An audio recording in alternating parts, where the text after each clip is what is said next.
Hi, I'm Judy, and if you haven't already read my post before clicking on my video, please go back and do it now. It'll give you more detail as to what my Think Aloud is going to be on. Basically what I'm doing is I'm presenting some 6th graders an easier way to remember their literary text structures, namely cause and effect. But notice I'm also helping the students to recall other material. And before I start my Think Aloud, what I would do is I would explain what the Think Aloud is, how it might help their comprehension, and how, when and where it can be used. After doing my Think Aloud with my story, I'm going to have them use it later on to practice it in class with the next story with the next part of the text structures. Today I'm doing cause and effect, and I'm doing it with the true story of the three little pigs. Before I get started on my story, I'm going to look at the title and I'm going to look at all the pictures. Well, here the wolf looks like he's dressed up in a suit and he has a bow tie on. The next page has a picture. It looks like the straw house falling down. The next page has a picture. It looks like possibly after the stick house has fallen down and we have a little piggy rear end sticking up out of the ground. We have another tiny picture on the right side page where it looks like the wolf has stuffed himself. He's got a big belly. And the last page, it looks like there's a news article, and the wolf looks like the wolf has been framed. But we all know that there's two sides to every story. I'm going to predict that this story will follow along with the same story, the same typical story. And I'm going to think that the wolf probably is going to talk his way out of being blamed. Although he was unfairly blamed because his picture was in the newspaper. So here we go. Everybody knows the story of the three little pigs, or at least they think they do. I'll let you in on a little secret. Nobody knows the real story because nobody has ever heard my side of the story. I'm the wolf, Alexander T. Wolf. You can call me Al. Oh, well, this is a different point of view than the regular story. This is first-person point of view, whereas the other story was third-person point of view. I don't know how this whole big bad wolf thing got started, but it's all wrong. Maybe it's because of our diet. Hey, it's not my fault wolves eat cute little animals like bunnies and sheep and pigs. That's just the way we are. If cheeseburgers were cute, folks would probably think you were big and bad too. But like I was saying, the whole big bad wolf thing is all wrong. The real story is about a sneeze and a cup of sugar. Okay, the sneeze is probably the huffing and gruffing, but where does the cup of sugar come in? The story is kind of changing here a little bit. This is the real story. Way back, once upon a time, I was making a birthday cake for my dear old granny. I had a terrible sneezing cold, and I ran out of sugar. So I walked down the street to ask my neighbor for a cup of sugar. Now, this neighbor was a pig, and he wasn't too bright either. He had built his whole house out of straw. Can you believe it? I mean, who in his right mind would build a house out of straw? So of course, the minute I knocked on the door, it fell right in. Wait a second. Did that make sense? They used right 2 different times. Can you believe it? I mean, who in his right mind would build a house of straw?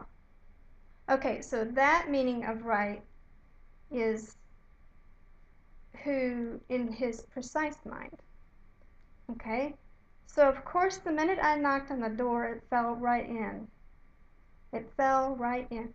Oh, the door fell completely in. It fell down.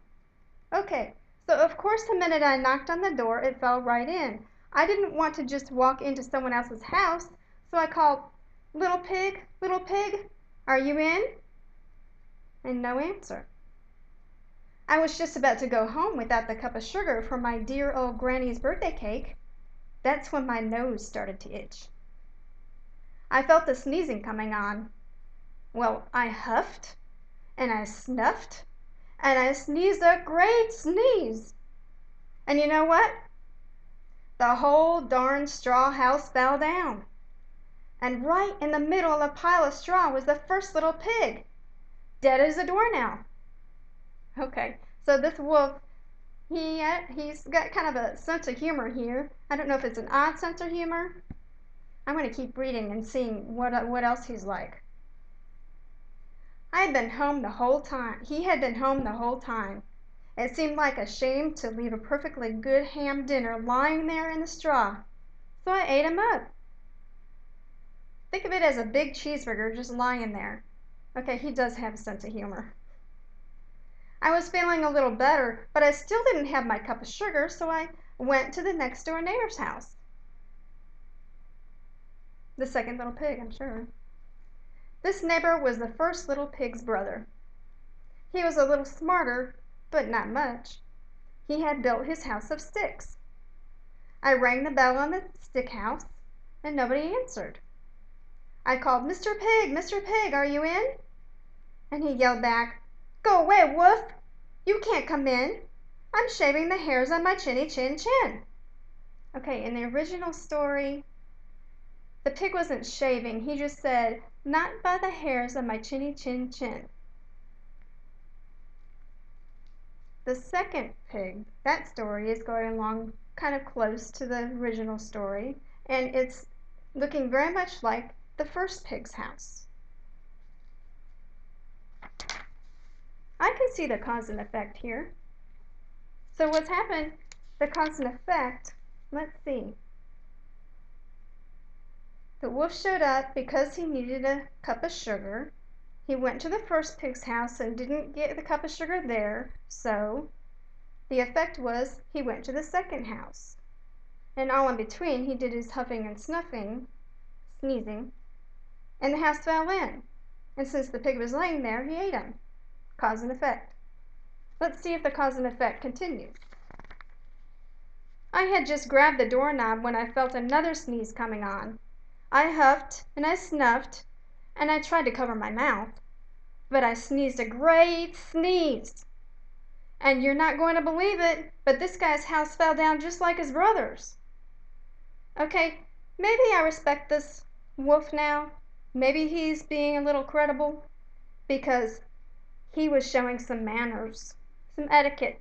He tried to stifle a sneeze, but it didn't happen. When the dust cleared, there was the second little pig, dead as a doornail. Wolf's honor. Okay, I know what's going to happen. I think he's going to eat that pig too. Now you know, food will spoil if you just leave it out in the open, so I did the only thing there was to do. I had dinner again. Think of it as a second helping. I was getting awfully full, but my cold was feeling a little better. And I still didn't have the cup of sugar for my dear old Granny's birthday cake, so I went to the next house. Okay, the third little pig. And I remember he had a brick house, so I wonder what's going to happen now. This guy was the first and second little pig's brother. He must have had the brains in the family. He had built his house of bricks. I knocked on the brick house. No answer there. I called, "Mr. Pig, Mr. Pig, are you in?" And do you know what the rude little porker answered? "Get out of here, wolf! Don't bother me again." Talk about impolite. He probably had a whole sack full of sugar, and he wouldn't give me even one little cup for my dear sweet old Granny's birthday cake. Oh, now I feel sorry for him. Do you?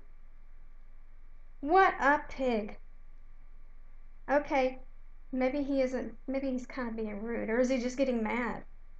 Ooh, I wonder what's going to happen.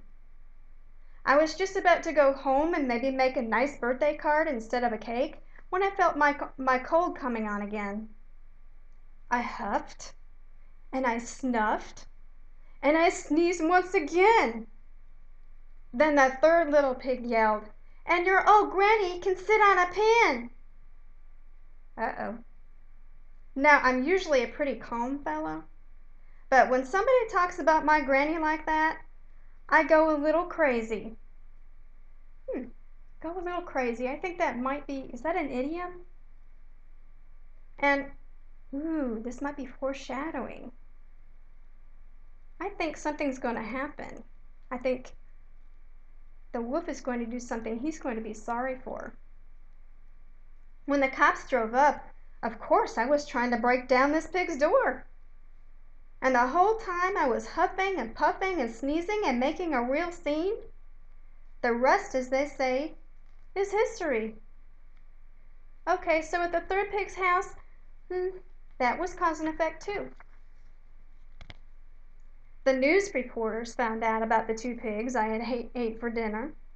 They figured a sick guy going to borrow a cup of sugar didn't sound very convincing or exciting. So they jazzed up the story with all that huff and puff and blow your house down. And they made me the big bad wolf. That's it. That's the real story. I was framed. But maybe you could loan me a cup of sugar? So at the end, he still wanting us to feel sorry for him. So that's the think aloud. What I've done is I've gone back and I've reminded my students about some of the past material that we've learned, foreshadowing, idioms, characterization, things like that. And I've also clued them in on what part of the story was cause and effect. I hope you enjoyed the video, and we'll talk to you during discussion board.